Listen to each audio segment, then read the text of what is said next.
नमस्कार दोस्तों, मेरा नाम है विमल सिंह। बालाजी स्टडी अड्डा में आपका स्वागत है। डेली सुबह 6 बजे हम आपको करंट अफेयर प्रोवाइड करा रहे हैं। तो आज हम देखेंगे आज की यानी कि 3 सितंबर 2020 की करंट अफेयर पर आधारित कुल 10 प्रश्न और एक प्रश्न पिछली करंट अफेयर से हम आपसे भी पूछेंगे। तो चलिए शुरू करते हैं। पहला प्रश्न कह रहा है कि रक्षा मंत्री Rajnath Singh Shanghai cooperation organisation के सदस्य देशों की बैठक में हिस्सा लेने के लिए निम्न में से किस देश के लिए रवाना हो गए हैं। 4 ऑप्शन है, बताना है आपको कौन सा सही होगा। तो रूस आपका बिल्कुल सही होगा। रक्षा मंत्री जो राजनाथ सिंह है, इन्होंने संघाई कॉरपोरेशन ऑर्गेनाइजेशन, जिसकी शॉर्ट फॉर्म क्या है, SCO, इसके सदस्य देश जो हैं उनकी बैठक में हिस्सा लेने के लिए रूस के लिए जो है वो रवाना हो गए। और रक्षा मंत्री जो राजनाथ सिंह हैं, उनका यह दौरा कुल 3 दिन का जो है वो होगा। इसके अलावा आपको एक और चीज़ याद होनी चाहिए कि जो रक्षा मंत्री राजनाथ सिंह हैं, इनकी ये जून माह जो है उसके बाद आप कह सकते हैं मास्को की दूसरी यात्रा जो है वो होगी, क्योंकि यात्रा के संबंध में भी इस प्रकार से प्रश्न पूछ लिया जाता है। इन्होंने 24 जून को मास्को में विजय दिवस जो परेड है उसमें भारत का प्रतिनिधित्व जो है वो किया था। दूसरा प्रश्न कह रहा है कि हाल ही में नए चुनाव आयुक्त के रूप में किसने अपना कार्यभार संभाल लिया है। 4 ऑप्शन है, बताना है कौन सा सही होगा। तो राजीव कुमार आपका बिल्कुल सही हो जाएगा। मोस्ट इम्पॉर्टेंट क्वेश्चन ये मान के चलिए, यहाँ से प्रश्न आपका अवश्य आने वाले एग्जाम में देखने को मिलेगा।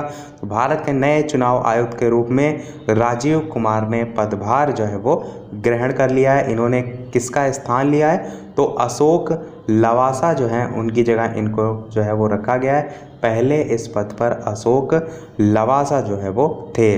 अशोक लवासा की बात करें तो ये एशियाई विकास बैंक के उपाध्यक्ष जो है वो नियुक्त किए गए हैं। और जो राजीव कुमार हैं, इनको प्रधानमंत्री नरेंद्र मोदी की महत्वाकांक्षी जो प्रधानमंत्री जनधन योजना है और मुद्रा ऋण योजनाएं, ऐसी प्रमुख योजनाओं में अहम भूमिका निभाने के लिए जाना जाता है। तो आपका ऑप्शन बी बिल्कुल सही हो जाएगा। तीसरा प्रश्न कह रहा है कि केंद्र सरकार ने समूह ग की जो नौकरियां हैं उनमें निम्न में से कितने नए खेलों को शामिल करके उनको स्पोर्ट्स कोटा के तहत नौकरी देने की घोषणा जो है वो की है। 4 ऑप्शन है, बताना है आपको कौन सा सही होगा। तो 20 नए खेल आपका सही हो जाएगा। तो जो केंद्र सरकार है उन्होंने समूह जो ग की भर्ती है उसके लिए टोटल यदि बात करें तो 43 खेलों की सूची में 20 नए खेल जो है वो शामिल किए हैं, जिसमें आपका बेसबॉल हो गया, रस्साकसी है, पैरा ओलंपिक है, इस प्रकार के और भी खेल जो हैं वो शामिल हैं। उसके साथ साथ इससे पहले जो केंद्र की लिस्ट थी उसमें क्रिकेट, बैडमिंटन और बॉक्सिंग समेत कुल 43 जो है वो खेल शामिल थे।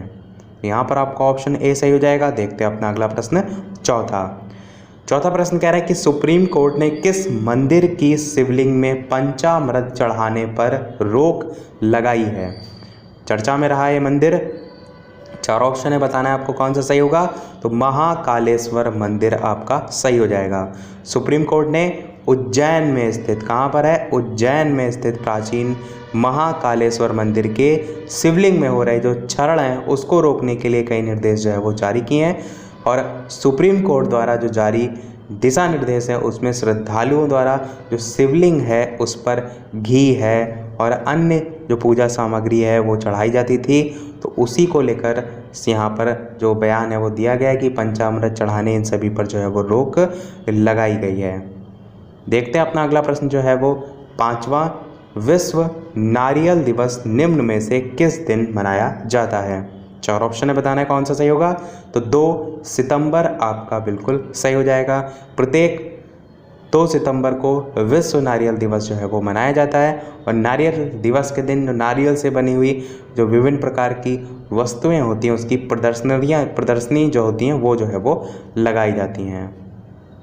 देखते हैं अपना अगला प्रश्न, 6ठा, वित्त मंत्रालय के अनुसार अगस्त 2020 में GST का कितना संग्रह जो है वो किया गया है। 4 ऑप्शन है, बताना है आपको कौन सा सही होगा। तो ऑप्शन सी आपका बिल्कुल सही हो जाएगा, यानी कि 86,449 करोड़ रुपए।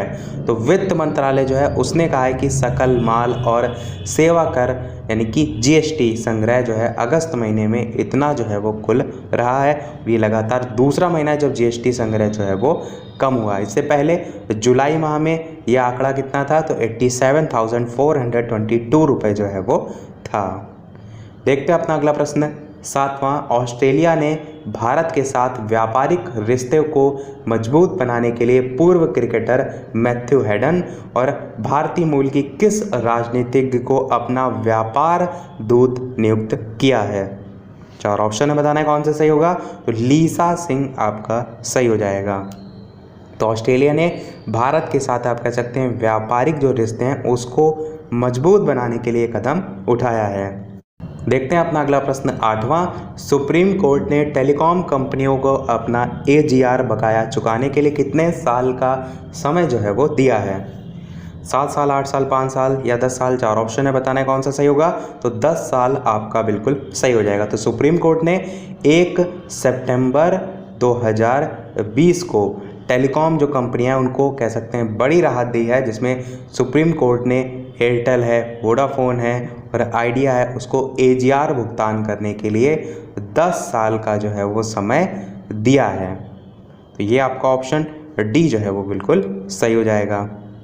नेक्स्ट क्वेश्चन है 9वां, हाल ही में किस राज्य के कुडप्पा जिले में खुदाई के दौरान रेनाटी चोल युग के एक दुर्लभ शिलालेख जो है उसकी प्राप्ति हुई है? 4 ऑप्शन है, बताना है कौन सा सही होगा।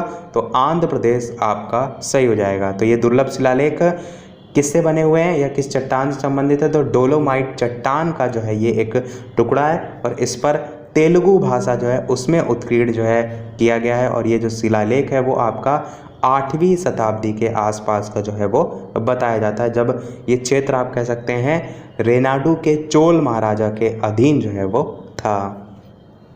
देखते हैं अपना अगला और इस वीडियो का लास्ट प्रश्न। इसके अलावा वीडियो पसंद आए तो वीडियो को लाइक भी अवश्य कर दीजिएगा। प्रश्न आपका क्या है कि हाल ही में किस देश ने घोषणा की है कि वह भारत को कोविड-19 संकट की प्रतिक्रिया के रूप में 3500 करोड़ रुपए की ऋण सहायता प्रदान करेगा? कोविड-19 से रिलेटेड बहुत से लगातार प्रश्न बन रहे हैं, तो कोशिश कीजिए इन सभी को एक साथ याद करने की या कहीं एक जगह नोट डाउन करने की। तो 4 ऑप्शन है, कौन सा सही होगा। जापान आपका बिल्कुल सही हो जाएगा। जापान सरकार ने घोषणा की है कि वो भारत को कोविड-19 संकट की प्रतिक्रिया के रूप में कह सकते हैं या सहायता के रूप में 3500 करोड़ रुपए की ऋण सहायता जो है वो प्रदान करेगा और इसमें स्वास्थ्य और चिकित्सा नीति का कार्यान्वयन भी जो है वो शामिल होगा। देखते हैं, चलिए अब अपना वो प्रश्न, जैसे कि सभी वीडियो में हम आपसे एक न एक प्रश्न पूछते हैं, तो कल की करंट अफेयर से आज का आपके लिए प्रश्न क्या है कि हाल ही में भारत रत्न से सम्मानित पूर्व राष्ट्रपति प्रणब मुखर्जी का कितने साल की उम्र में निधन हो गया? 4 ऑप्शन है। ए ऑप्शन 80 साल, बी ऑप्शन 82 साल, सी ऑप्शन 84 साल और डी ऑप्शन 86 यानी कि 86 साल। ऑप्शन ABCD में से कौन सा सही होगा? अपना उत्तर वीडियो के मेन कमेंट में टाइप करके अवश्य बताइएगा। डायरेक्ट ईयर भी आप टाइप करके बता सकते हैं। बात करते हैं कल में जो पूछा था, यानी कि कल की करंट अफेयर में पूछे गए प्रश्न के सही उत्तर की। तो ड्वेन ब्रावो जो है आपका कल की करंट अफेयर का जो है वो सही उत्तर जो है वो हो जाएगा। तो जिसने ड्वेन ब्रावो दिया था उसका बिल्कुल सही है। इसी के साथ हमारी आज की करंट अफेयर समाप्त होती है। आज की वीडियो में इतना ही। वीडियो पसंद आया और लाइक अवश्य कीजिएगा, नए हैं चैनल पर सब्सक्राइब जरूर कीजिएगा। चलिए मिलते हैं अगले वीडियो में नए टॉपिक के साथ। तब तक के लिए नमस्कार। Thank you for watching.